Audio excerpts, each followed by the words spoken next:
And what's so funny is the media tries to shorten it. They do. They try to shorten this gap like it's this, like, oh, he's the best player in the league. Not even close. I saw my guy Will So Trill Hoops react to this one, and oh boy.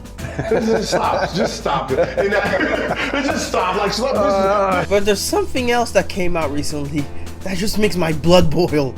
So this gap is so big, but you're trying to always replace the next person by putting it back. Like his work, I can look at his game and say, he doesn't understand basketball. He plays the sport. He won a championship. What the fuck is wrong with this guy, man? Oh my god.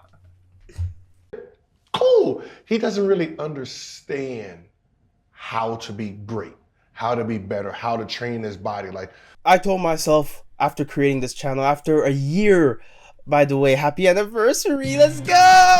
10K subs, so proud of you guys. And so proud of myself for coming this far. Now, I did not think I would make my 9th video on Giannis this soon, but I have to because this is just starting to annoy me right now. you know, I'm looking at the stats. Oh, you're playing 32 minutes, 34 minutes, 30. I'm sorry, but to be here, you have to train your body to at least 38 minutes and above. I don't want to hear any slight, any shade, any slander being thrown at Phil Handy. He was a Raptors assistant before. During the 2019 championship run, he was with us, and now he's in the Lakers uniform. Okay, I don't want to hear any slander, okay? He's a good guy. He's just, he's trying to be nice, okay? I really do think his body language says it all. He's not comfortable right now. Like LeBron played 37 minutes at 37. That's a whole, that's a whole.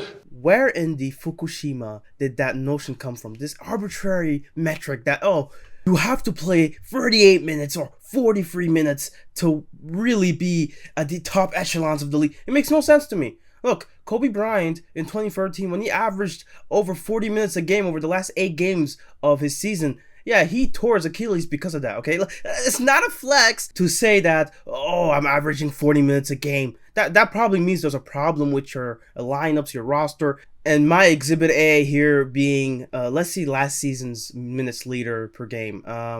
Yeah, there are 2 players that are notable here. Number 1 is Pascal Siakam with 37.9 minutes. Number 2 is Fred VanVleet with the identical number of minutes, 37.9 minutes. Why is this? Because the Raptors, Nick Nurse primarily was playing his main guys, his starters, the most minutes out of anybody in the league because he had to. He could not depend or rely on what was one of the worst bench units in the league last season. I mean, just look at the numbers. These guys needed to play those minutes because the bench could not make up for that, okay? We used to have a great bench, not anymore. And that's why these guys are playing just out of their minds, okay? This is not a flex. It just means that, there's probably something wrong with your team, bro. Iverson was playing 43 minutes. 43 minutes, like there's a real, like. You want to laugh, guys? Let's just see Allen Iverson's minutes per game. So 43.7 minutes a game in 2002. Okay, that's a lot of minutes. And let's be honest with ourselves, he did not play those minutes because he wanted to play those minutes. He played those minutes because his team needed him to play those minutes for them to even be relevant in the standings. Look, Allen Iverson was essentially having to carry a bunch of older players, a bunch of newer players that just weren't all-star worthy. Like, this team was so bad without Iverson. What are we doing right now? And not just that, he averaged 31 points a game on abysmal shooting, under 40% field goal, under 30% from deep. I mean, this guy is not exactly known for being efficient when averaging 30 points a game. Let's see, Giannis Antetokounmpo he didn't even average 35 minutes a game last season. And he shot the three-pointer at basically the same percentage, a bit lower than Allen Iverson in 2002. And Giannis, I mean, his field goal percentage overall, his effective field goal percentage is higher, much higher than Iverson's. And that's a given because Giannis is more effective when he plays under those 32 minutes a game. Have you not seen some of these games where Giannis gets 36 points, 12 rebounds, and 5 assists in 29 minutes and 48 seconds. That's against the Celtics in December 25th, the Christmas game, where they won by 4 points. Okay, let's see here. January 13th against the Warriors, he has a triple-double, 30, 11, and 12 in just under 30 minutes. 2 seconds shy of 30 minutes, in fact. Shooting it 11 of 17 overall. Bro, this is not real. Actually, a week before that, he had a game against the Nets where he scored 31 points, 9 assists, and 7 rebounds, and that's under 27 minutes, shooting at 11 of 17. Like, this guy is so efficient, and he doesn't have to play 30 minutes to get some of these numbers. It's actually ridiculous how good this guy is, how much more effective he is. Like, let's be honest with ourselves. Allen Iverson is not as good as Giannis is. And to make it seem like Allen Iverson is on a whole other level than Giannis because he played more minutes than him per game is absolutely ridiculous. As a matter of fact, it would actually hinder your point when we go to, oh, how effective were they playing those minutes? And Giannis is clearly the more effective player. Now, this guy, Gilbert, he has some weird takes, man. I mean, just looking at some of the recent videos that are coming out of him, it really should not surprise any of us that he is that stupid. Yeah, I mean, a lot of people say that Westbrook is more athletic than skilled in the sport. Mm-hmm. And that's starting to catch up to him. What voluptuous Vladimir here is saying is, look, Westbrook is athleticism. He's way more athletic. Okay, is it worth having him on your team for another year, knowing that his skill level is not really that good? Is it really worth the 120 million they pay him every year? It's just yes, an it's worth it. Insane amount. He's it's totally worth it. He's a triple double. He's a triple double bucket. Yes, he's worth it. Oh, he actually said it. He actually said the meme. Well, he wasn't averaging triple doubles when he was LeBron and AD because he's not supposed to. That's not his role anymore, man. More athletic than skilled. As of right now, yes, Jordan was too. Right? LeBron was too. Boy, ain't no fucking way, boy. Boy, ain't no way, boy. Boy, ain't no way, boy. Boy, ain't no way, boy. You know, eventually when their athleticism starts to wind down, that's when they start working on, you know, skilled stuff, you know? Like when Jordan started working on his back to the basket. Boy, ain't no way, boy. Boy, ain't no way, boy. Boy, ain't no fucking way, boy. This is crazy. Ain't no way, boy. I told y'all, boy. I told y'all, boy. Okay, look, I know I can go on and on talking about all his stupid takes, but I don't want to because this is not the video for it. Honestly, I could make a whole deep dive into how stupid this man is, and honestly, how we should all avoid watching anything from his content. This is, at the end of the day, going to give him more attention. I know what I'm feeding the beast right now. But this has to be done. This video has to be made because recently, this is what really pushed me over the edge. His IG post that he recently put up, talking about the whole situation, talking about, you know, basically the reaction that he got from saying the stupidity he said. Okay, so let's read these comments right here. Because it's a long one, so strap in and get ready. Sometimes it's hard to understand messages when success has been gotten. Kobe and Kanye commercial. Are you the same animal but a different beast? The rookie Greek till now has just gotten stronger on his rim runs and wiser. Has he added any new skill to his game? Has his three-pointer gotten better? Nope. Has his mid-range gotten better? Nope. Has his free throw percentage gotten better? Nope. Okay, so let's address the stupidity that is that statement. Okay, has Giannis's three-point shooting percentage improved? Yes, it has actually. Look at the data right here. And let's see, Arenas, has Giannis's mid-range improved? He says no. Apparently the data says otherwise, and this is, mind you, with him increasing his volume year by year up until 2018 when he really started to become one of the best players in the league. But then he'll say, what about the free throws? They keep going up and down and up and down if you look for year by year.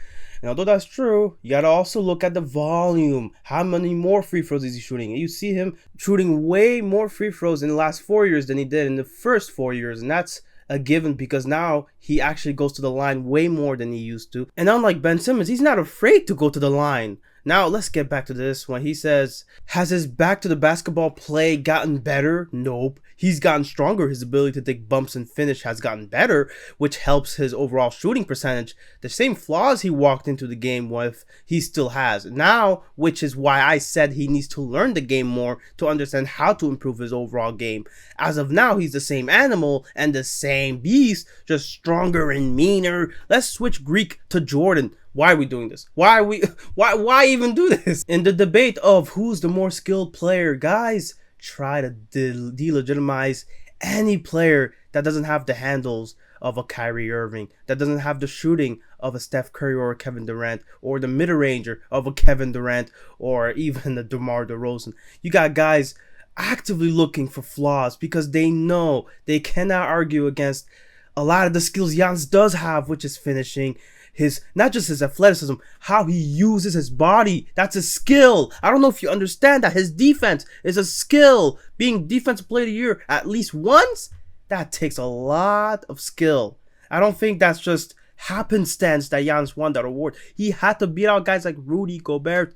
He had to beat out guys like Draymond. He had to beat out so many people. And I'm telling you right now, Bam Adebayo, I'm telling you right now, Giannis is way better offensively than all of these defensive players we named. I mean, does that not show you how much better he is than most players? He deserves to be mentioned amongst the guys like LeBron currently because of just how consistently he's been able to play this way. To be able to average these numbers, you don't think it takes a lot of skill to do that? I mean, that's ridiculous that we even have to put up with these arguments. Every year, somebody else comes in and says the same stupid bullshit. And we all know why they say it. It's because the person that they're talking about is not an American player. These people are straight up xenophobic. I just have to say it, man. At this point, it has to be said. Stop it, because you keep going this route, we're going to call you out. And not just that, Giannis is going to make you look stupider and stupider and stupider. Now let's get back to him comparing Giannis to Jordan. If Jordan was Greek, would Jordan still have these same flaws? Jordan couldn't be stopped on his rim running, but the development of his fadeaway became his signature. So if the answer is nope, then my point is proven. Hold the phone. He just asked us if Jordan was Greek like Giannis is, would these same flaws be applied to him? And then he tells us if the answer is no, then that proves his point. What point are you trying to prove right here? Okay, Jordan did not have the same flaws as Giannis. Okay, we know this. Okay, he keeps going.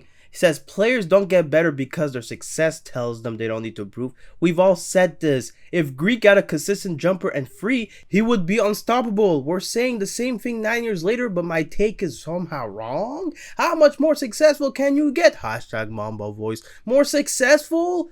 Listen to a hater. Oh, interesting. So he openly admits to being a hater. Like we didn't already know that fact. Okay, listen to a hater because a hater knows your flaws, which means you have the blueprint to getting better. A D-writer will never help you improve because all they will tell you is you're great the way you are. Okay. At least he told us the truth, right? At least he's being honest. But why in the Chernobyl are you hating on Giannis? That's my question right now. Can anybody tell me why Gilbert is hating on Giannis? Like, what does he have to gain from this? What doesn't he have more to lose by hating on Giannis? Why? We all know how great Giannis is. For some reason, he chooses to ignore them? Or does he have an implicit bias that I think most of us are already aware of at this point? I've said it before. I'm going to say it again. Xenophobia. Not being an American player, Giannis. That's why he doesn't like him. That's why he probably won't like Jokic the same way. It's insane that he keeps having to do this. People keep having to, expose themselves like this. Because it just tells us, as a community, as fans of the game, we have a lot of work to do when it comes to, embracing the reality that the game is getting global. The game is becoming more and more international. We're seeing more guys from outside of the US and Canada play. We're going to see a lot more of these guys come up. And oh boy, Wembanyama is coming next year. Hopefully he comes in and makes a splash. And he'll probably be the new target from some of these guys, man. Oh boy, I cannot wait. Not sure if anybody noticed yet, but yeah, most of these highlights that you've seen from Giannis in this video were from 2019, because that version of Giannis was much better than guys like Gilbert Arenas ever could dream of being, and even better than guys like Allen Iverson in his prime. If that statement didn't trigger you, I hope you enjoyed this video, and I hope you go ahead and watch this video that's up next. I'm pretty sure you'll like it as well.